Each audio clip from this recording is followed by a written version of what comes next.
mudane madaxweyne iyo madaxweyne ku xigeen mudanayaal iyo marwey kulmiye wuxuu u baahan yahay laba muddo xileed buu guuleystay maantana tartano badan oo adag baa ina sugaya ururadii doorashadii madaxtooyada iyaynaan ismacaashiin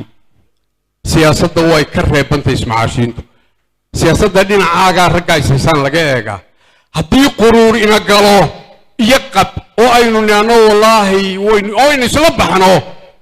waynu jabaynaa waynaynu si wacan isu qiimaynaa maxaa inoo wanaagsan maxaa inaga xun maxaynu fursada haynaa maxaa caqabada inala derisay waxaan leeyahay mudane madaxweyne taariikhdaadu maanta waa xisbigan iyo qarankan waxaad kaga tagto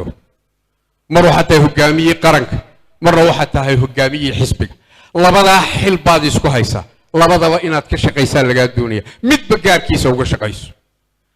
haddii aanu wadani iyo cid haddaanu kulmiyanahay isla caddaysano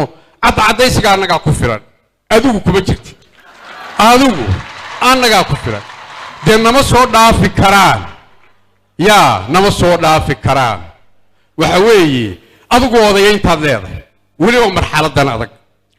waxaan leeyahay saaxiibkay muuse guushaan la jecelahay ka dhig maanta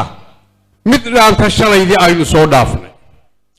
waxaan leeyahay madaxweyne muuse dhimo adiga oo leh dheg fiican iyo aragti ifka dhaafsiisan oo aakhira ah waxaan leeyahay dhis xisbiga madaxweyne xisbigu ma dhiman laakiin madaxweyne ka bi'i dhutiska iyo dhaawaca kulmiye wuxuu u baahan yahay dhoobaqaad iyo dhiig cusub buu madaxweyne u baahan yahay dhoobaqaad iyo dhiig cusub buu u baahan yahay waxaa lagaa doonayaa inaad ku dhiirato waxaa lagaa doonayaa xisbigan in lagaa dhaxlo madaxweyne oo sidii xeerkii axmed siilaanyo dhigay aad ka tagto oo madaxweyne kulmiye mustaqbalka ku bedelo oo xumo oo kaa dambeeyo xisbigani oo taariikhdaada ay gasho oo lagu duceeyo inaan hoos lagu eegin baa la doonayaa waxaa la doonayaa adigoo keligaaya